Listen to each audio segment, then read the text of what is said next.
ምንድነው ዛሬ ተሸካሚ የለም እንዴ? ተሸካሚ ፈልገህ ነው የኔ ልጅ? አዎ አባባ፣ ዛሬ ግን ተሸካሚ የለም። እኔ ደግሞ እንዳልሸከመው ወገቤን አሞኛል። እኔ ልሸከም የኔ ልጅ? አረ አይሆንም አባባ፣ ይከብደውታል። ስራ አይደል የኔ ልጅ? አይከብደኝም።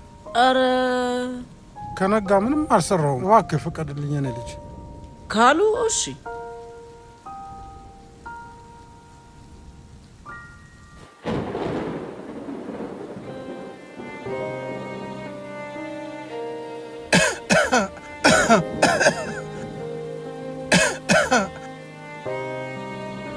እየመጣው ነው ማሚ፣ እቃውን ይዤ። አረ ተሸካሚ ራሱ በመከራ ነው ያገኘሁት።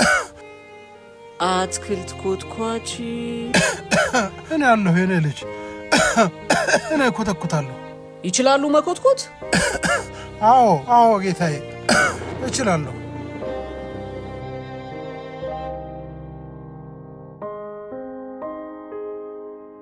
አባባ በጣም ጥሩ አድርገውታል እኮ። በቃ ይምጡ፣ ውስጥ ይግቡና ላስታጥበውት።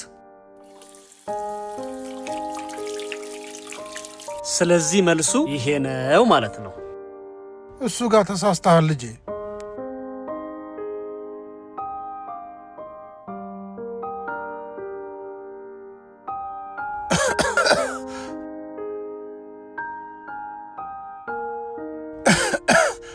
በፌስታል አድርግልኝ ልጄ። ተምረዋል እንዴ አባባ? ኧረ አስተማሪም ነበርኩ የኔ ልጅ። አዎ ግን ምን ዋጋ አለው? በሽታ ሲደራረብብኝና እርጅናም ሲመጣ ስራ ቆምኩኝ። ያው አሁን ባሻኝ ጊዜ ተነስቼ የምሰራው ሲያመኝ የማቆመው የሸክም ስራ እየሰራው ነው። ከጥሮታው ገንዘብ ጋር ሲሆን ያግዘኛል። አሁንም ግን ትንሽ አሞኛል። እየታመሙ እስከ መስራት ለማን ነው ታዲያ ዋጋ የሚከፍሉት በዚህ እድሜዎት? ለፕሮጀክቴ ትልቅ ፕሮጀክት አለኝ የኔ ልጅ። አዎ ፕሮጀክታቸውን ነገሩ። ትልቅ ፕሮጀክት አላቸው።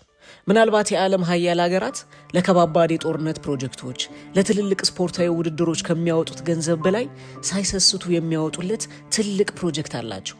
ምክንያቱም ሀገራቱ ካላቸው ላይ ሩቡን ሲያወጡ፣ እሳቸው ግን ለፕሮጀክታቸው ያላቸውን ገንዘብ፣ አምሮታቸውን፣ ላባቸውን፣ ራሳቸውንም ጭምር አሳልፈው ሰጥተዋል። የኔ ፕሮጀክት ይህ ነው።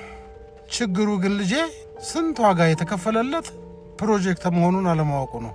በሀብትም ሆነ በድህነት ለምናሳድጋችሁ ኢትዮጵያውያን ወላጆች ልጆቻችን ስንት ዋጋ የከፈልንባችሁ ፕሮጀክቶቻችን እንደሆናችሁ ብታውቁልን ምንኛ ደስ ባለን ነበር። በዚህ ዓመት 12 ይፈተናል። ፍሬውን ላይ ጎግቻለሁ። ልጆቼ በፈተና ወቅትም በሕይወት መንገድም ሁሌም አንድ ነገር አስታውሱ። እናንተ ብዙ ዋጋ የተከፈለላችሁ ትልቅ ፕሮጀክቶች እንደሆናችሁ። መልካም ፈተና ልጆቼ።